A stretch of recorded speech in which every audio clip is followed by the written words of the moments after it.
Wow, you're not going to want to miss today's show with the Land Geek, Mark Podolsky. He's going to talk to you about his proven method about how to buy land and earn 300% returns. So whether you're just getting started or you're looking for a way to build up your passive income with a real estate strategy, stay tuned.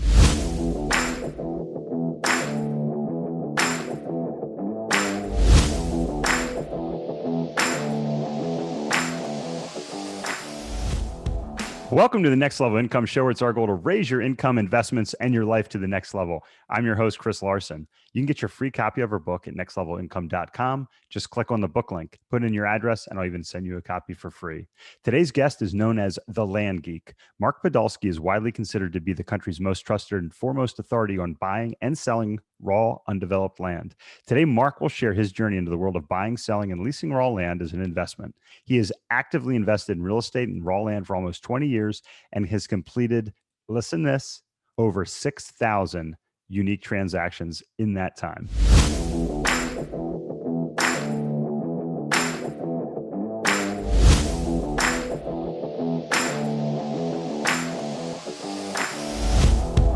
Mark, welcome to the show. Chris Larsen, thank you so much for having me. Really appreciate it. Absolutely. I'm really excited to have you on today, Mark, because as we were talking before the show, we talk about a lot of different types of investments, a lot of different types of real estate, but we haven't talked about just land yet on the show. And Mark, I'd love for you to tell the audience why you're known as the Land Geek and kind of your history of how you got here. Yeah. I mean, why I'm known as the Land Geek is, I'm just really geeky. And I love good software. Company on the show. Yeah, and I love software and automation. But the way I got involved with it was kind of a hazard. I was working as an investment banker, doing mergers and acquisitions with private equity groups, and I had a 45 commute to work and back. It was stressful, long hours. I was micromanaged, and Chris, it got so bad for me. I wouldn't get the Sunday blues, anticipating Monday coming around. I get the Friday blues, anticipating the weekend going by real fast and having to be back at work on Monday. So my firm hires this guy, and he's telling me that as a side hustle, he's going to tax deed auctions. He's buying up raw land, pennies a dollar. He's flipping them online, and he's making a 300% return on his investment. Well, I'm looking at companies all day long, and a great company has 15% EBITDA margins or free cash flow. Average companies 10%. I'm looking at companies all day long, less than 10%. So of course, I don't believe him. So we go to New Mexico. I do exactly what he tells me to do. I buy 10 half-acre parcels, an average price of $300 each. $3,000 is all I started with. That's all I had, saving for car repairs. And then I flipped and I made an average of $1,200 each. It worked 300%. So I took all that money and went to another auction in Arizona where I live. Again, this is 2,000 there in the room, and I'm buying up lots and acreage for nothing. And over the next 6 months, I sold all that land and I made over $90,000 cash. Wow. So my wife, I'm like, honey, I'm going to quit my job and become a full-time land investor. And she's pregnant. She's like, absolutely not. So I said, okay. So it took about 18 months for the land investing income to exceed the investment banking income. And I've been doing them ever since. I've done over 6,000 deals. I absolutely love it. Outstanding. 6,000 deals since 2000. So you got me beat by, I think, 1 year. I started in 99 with my first real estate deal. But I've not done 6,000 deals. So you got, that is awesome. Not yet.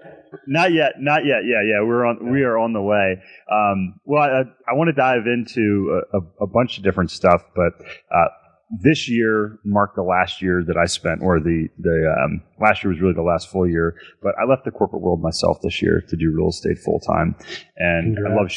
Thank you, and that's a big mission of the show, is sharing information so others can do it. And my path, your path, might not be someone else's path.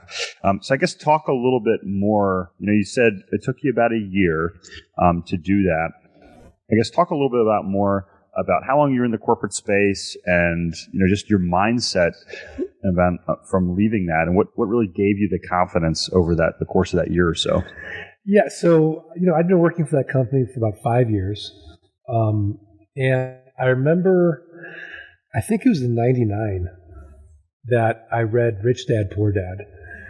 And after reading that, it kind of, the light bulb went off. I'm like, oh my gosh, I need to do this. I can do this. I can buy assets. And it just kind of motivated me. And I remember having one foot in, one foot out, and thinking, okay, how can I do this? How can I work my land business full time and still keep all the benefits of my job? So I went there, I tried to negotiate a deal. I said, look, I can do consulting for you guys, keep my health benefits. They're like, look, you're either all in or you're all out. And I was really sick. I was so scared. I was so nervous. I was sick about it. I'm like, nope, I'm going to go for it. And I was all out. What I didn't realize was I looked at all the things I was going to be losing from the corporate gig. I was going to be losing the steady paycheck. I was losing my health benefits. I was going to be losing the sense of security, some identity capital. I go to a party and say I'm an investment banker. But I didn't realize all the things I was going to gain and all the energy and enthusiasm I would have just for me and my business. I completely discounted until I started doing it. And like, oh my gosh, this is way, way better. I mean, colors are more vibrant, food tastes better, to be able to work what I want, where I want, with whom I want. I didn't even know about how much better it would be. And yeah. And so, in fact, I'm really proud of the fact I've had a similar conversation with a bunch of clients and friends who were on that precipice of, should I quit? What advice do you have? I'm like, look, do it. Because you don't realize you're going to be able to put into your current gig right now to make that grow that you don't have the time for now. Oh, it's so massive, and I feel like we could spend the whole show talking about this, but I'm spend at least a few more minutes. A lot of my coaching clients are in a similar position as you were, Mark, is in a similar position that I was over the past couple of years, where they say, I like what I'm doing, but it's burning me out. I spent 18 years in the medical device industry, which my MBA is in portfolio management, so I spent a lot of time researching finance, investment banking, and I chose an area that I could blend my nerdiness, my geekiness in medical device and the body, because I was a biomechanical engineer I was an undergrad for biomechanical engineering. And I thought, wow, what a cool space. But if you're listening and you're not one of my colleagues from the medical device industry, you may not know this, but if you're a medical device rep, you're in the OR, you're on call, you're at the whim of the doctors in the hospital schedule. So they can call you out of bed at 11 p.m., which, by the way, is the worst time to be called out of bed, because then you're there all night. It's way better to be called at 3 a.m. in the morning, because at least you get 4 hours of sleep, 5 hours of sleep. And it just wears you out. And I know investment banking is very similar. It's high stress. There's just a lot of pressure to perform on a day in, a day out basis. And I think if you're listening and you're in an industry like this, that's why I love real estate, because it's a nice complement that you can build up these passive income streams and these other options. But you mentioned one thing in there, Mark, that I'd like you to touch on. It was the identity. So I got to the point where my passive income, or our passive income with our family, was at a great spot. I was also making some active income from some of our other deals. But what I figured out over the past 6 months was that wasn't what was preventing me from leaving. It wasn't being scared of the financial part. It was being scared of being relevant every day.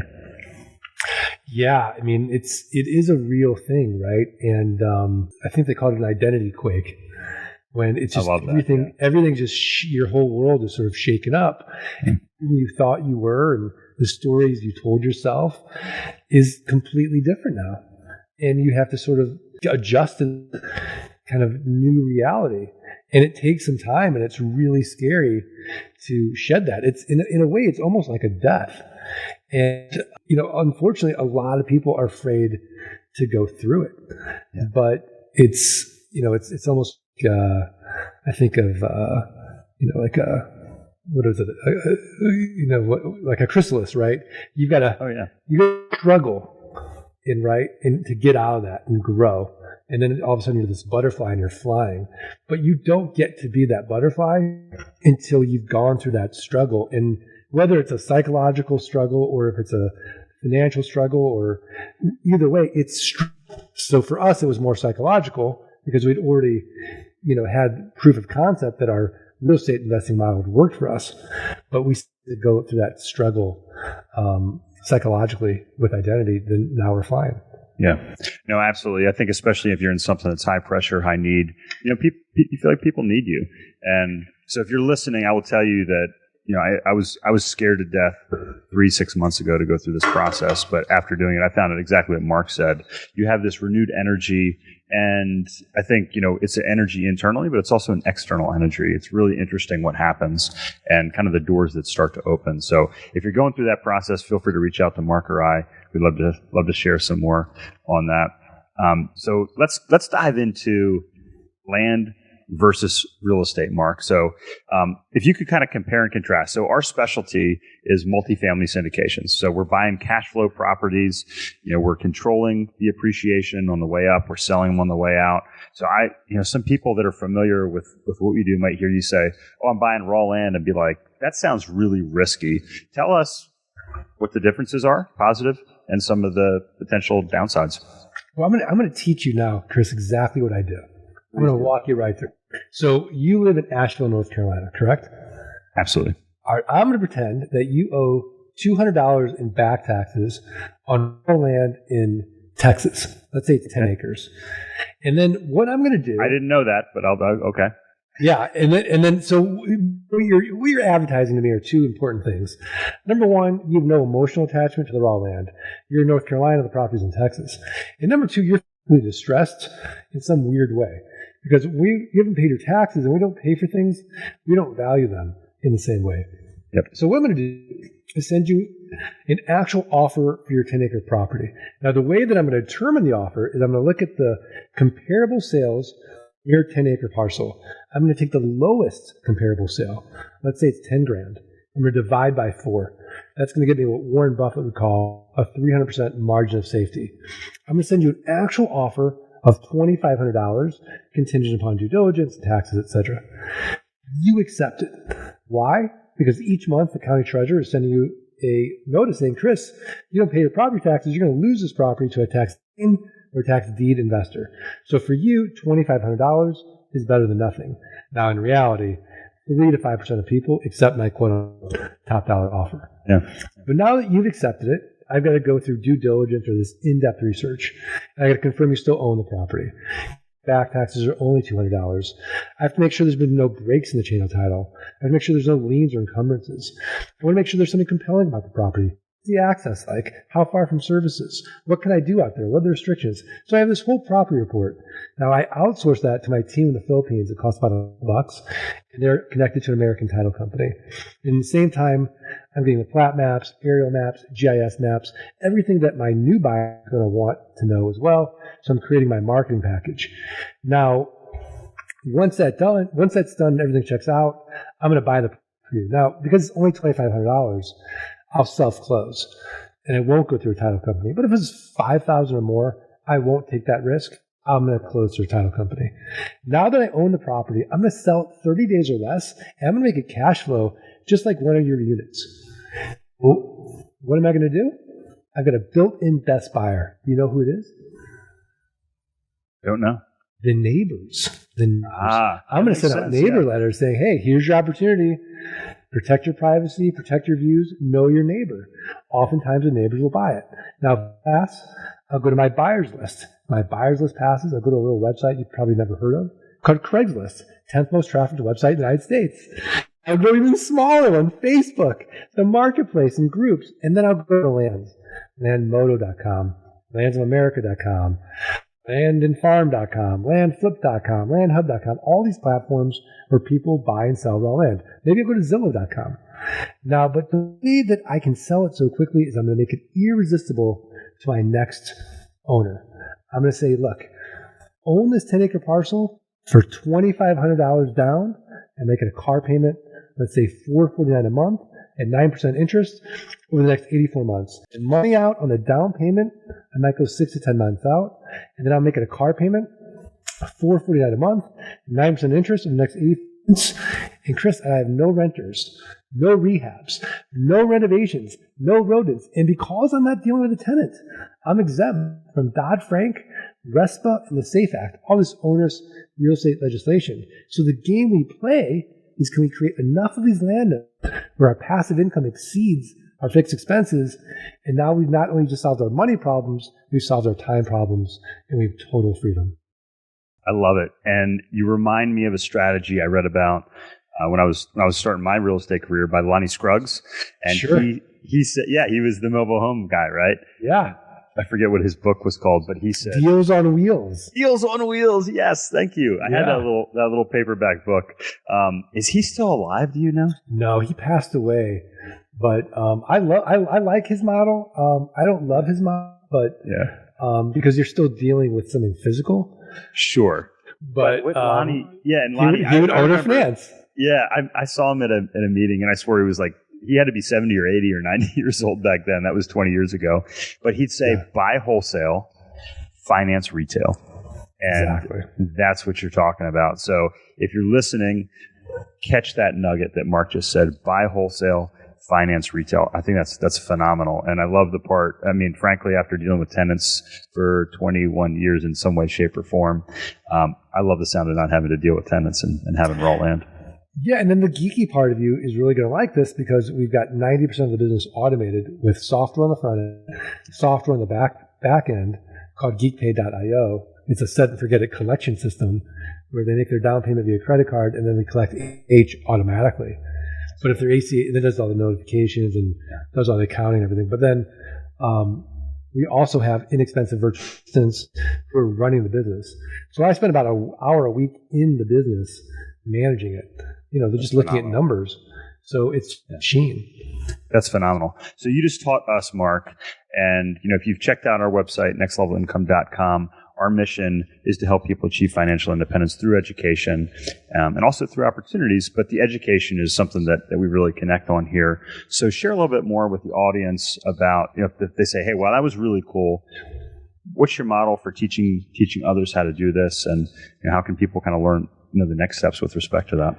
Yeah, I mean, the thing is, land is like the most boring niche in the world. So it's so unsexy. And you can go on HGTV or the DIY network and see Flip This Land. The before picture is raw land. The after picture is raw land. So there's sort of this, you got to kind of get your head around this whole model. And I think you'll agree the best way to learn anything is by doing it. So we have a $97 that's called Wholetailing, how to double your money 30 days or less. I'd love to offer it to your listeners for free. And that way you can start doing it, learning it at the same time. And, awesome. So just go to landgeek.com/quickdeals. They can really start taking action on it and see if this model even resonates with them.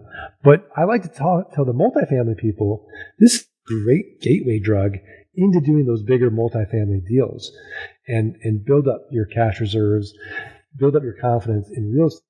I mean, I started with $3,000. I've got clients who start with $500. So you don't need a lot of money to start. And then you can start building up your cash reserves, building up your cash, have that confidence to go into these bigger deals. Yeah, I'm going to add that into the show notes. If you missed that link here, landgeek.com/quickdeals is what Mark just said. I'm going to put that in there, and I'm going to make sure that you can access it on our website as well. I get calls from new investors every day, Mark, and they say, hey, I'm 23 years old. I'm looking at buying this property here. Maybe I'm going to buy it there. What do you think? And I tell new investors typically a couple of things. I said, hey, you could buy a fix and flip that you live in, flip it in 2 years, double your money, tax-free, tremendous. Short-term rentals are great. I know Phoenix is a pretty good market for that as well. Asheville's phenomenal for doing Airbnbs. This sounds like another fantastic opportunity for new or young investors that are trying to build up some of that, cash war chest, if you will, to get going. Yeah, no, absolutely. I mean, once you get to $10,000, $15,000, $20,000 a month in passive income, life becomes very different. Oh, yeah, absolutely. Absolutely. So, all right. So I like the concept. You're listening, you say, hey, this is pretty cool. Two things. I want to talk first about where in the United States do you do this? Where do you do this, Mark? Right. I mean, Chris, let's face it, right? Nobody wakes up and says, boy, I'd like some raw land in Minnesota today, unless you live in Minnesota. I got an aunt who lives there. She's the crazy aunt. She would tell you that herself. So she lives there. She would want it. But the rest of the country doesn't want Minnesota land. But you know what they do want? They want Arizona, Nevada, Texas, New Mexico, Colorado, California. little bit Washington, Oregon. These are the sun states. These are fast-growing states. And then we hit Florida. So it's not that I'm shying away from Tennessee or Arkansas, Missouri, some of these beautiful rural areas in the Midwest. Oklahoma, I've done deals there as well. But the majority of our biggest buyer pool is going to be Southwest, a little bit in the Northwest, California, and Florida. And that's really where we focus. Cool. Now that makes perfect sense. I mean, aside from California, those are all markets that we're looking to invest in as well. Large growing markets where people are moving there, right? Right, exactly. Awesome. So we talked about kind of like where you would want to do this. We talked about, some of the secrets about that. Any downsides with this? Any horror stories that you've seen or heard? Yeah, I mean, it's kind of crazy, but no. I mean, the biggest problem you can get into is if you overpay, number one. If your response rate is over 5%, you should get nervous. And you might want to renegotiate. Response rate's under 3%, you need to raise your offer. So that's a good sort of important metric. 3 to 5%. 3 to 5%. And then one is, are there environmental issues? Well, we're buying in areas that don't have environmental issues, but if you're going to go buy in Pennsylvania, Ohio, New Jersey, industrial areas, you have to go to EPA.gov and make sure you're not buying in a Superfund site, because then you're responsible for multi-million-dollar cleanup. But other than that, if you follow the steps, you do diligence, it's really hard to lose. I mean, it's crazy, but I've done this 6,000 times. I've never lost money raw land deal. That's phenomenal. That's a phenomenal track record, over 6,000 times. So early in the conversation, Mark, this is a big thing I'm passionate about. You talked about 2000, you started doing this. I think that was a great point in the cycle. If you look at our traditional real estate cycle, it's like 18 to 19 years. So we're talking about being around the same point in the cycle today as you were when you started doing this. Any thoughts around that about, the shortage of land that we have, the housing stock shortage that we have going on now, and why maybe one of the best times in history to be doing this? Well, I mean, when your government is printing fiat money and throwing trillions of dollars in the economy, there is a flock to real assets. So whether it's raw land, real estate, gold, silver, Bitcoin, all you will see asset prices are just going to continue time. So we had a huge COVID bump. I mean, it's terrible to say, but 2020 was our best year because of that. So I would predict we're going to continue to see asset prices rise. And I think that, the cycles are getting more volatile. So, we don't see the little bumps like you would. Like there'll be like a little recession here and then we recover, a little, recession there and recover. The next recession we have is going to be violent and severe. So I tell everyone, a great cash flow management model is profit first. And so be saving for that rainy day. And then, like you'll say, like the real estate cycle, let's just compress it to 10. 2 of those years you should be doing nothing but buying. Asset prices are low. 6 of those years, we got nice, easy to buy, it's easy to sell. 2 of those years, you should be nothing but playing golf because asset prices are too high. We might be in that golf stage right now.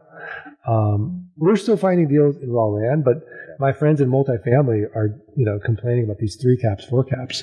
Yeah, it's getting harder and harder, and you're right. I think we're at this point where you have to start. We're coming through more deals. Tons and tons of deals, new markets, going through those to find the deals that work. I think we got a couple more years left, personally. But if you saw me on the screen, I was nodding the entire time you were talking. Yeah. I think it's a time that we're going to watch these asset prices go up. You got to be smart. You got to look at what you're doing. And real assets make a lot of sense. So, yeah, I mean, Ray Dalio, the Bridgewater hedge fund manager, says cash is trash. Yeah. So if you got a lot of cash, you start deploying it. Yeah, well, I stole Ray's tagline about the holy grail of investing, and that's my book. That's my book subtitle, which is Multifamily: The Holy Grail of Real Estate, and I call it that because Ray Dalio says, if you can increase returns and decrease risk, you've found the holy grail of investing. So lots of great stuff, Mark. I really enjoyed talking to a fellow geek here on the show. I love your title, The Land Geek. Again, we've talked about how land can help you build your cash pile if you're getting into real estate initially, how it can be a great low-risk way to go in and double, triple, quadruple your money. Mark shared some of his golden nuggets, and he even offered his $97 course for free. So, Mark, if you wouldn't mind circling back, what is the link to get that, and what's the best way for people to get in touch with you, sir? Yeah, so the best way to get in touch with me is thelandgeek.com. They could also get the Kindle book for 99 cents, Dirt Rich. And then also the course is thelandgeek.com/quick deals. Awesome, Mark. Thank you so much for everything you're offering here to our audience, not only during the show, but also in those resources. We'll make sure we link everything in the show notes. Probably going to put them on our resources page as well. And thank you so much. Stay warm out there in Phoenix. Thanks, Chris. That's easy to do. Hey, Chris here again. I hope you found this episode valuable. Now, I have one more gift for you. If you haven't gotten my book, Next Level Income, yet and would like me to send it to you in the mail for free, then go to nextlevelincome.com and click on the book tab. If you fill out the form on that page, I will send you a copy of my book and cover all the shipping costs as a thank you for being a podcast listener. Also, please like, share, and take 90 seconds to give us a rating on Apple Podcasts.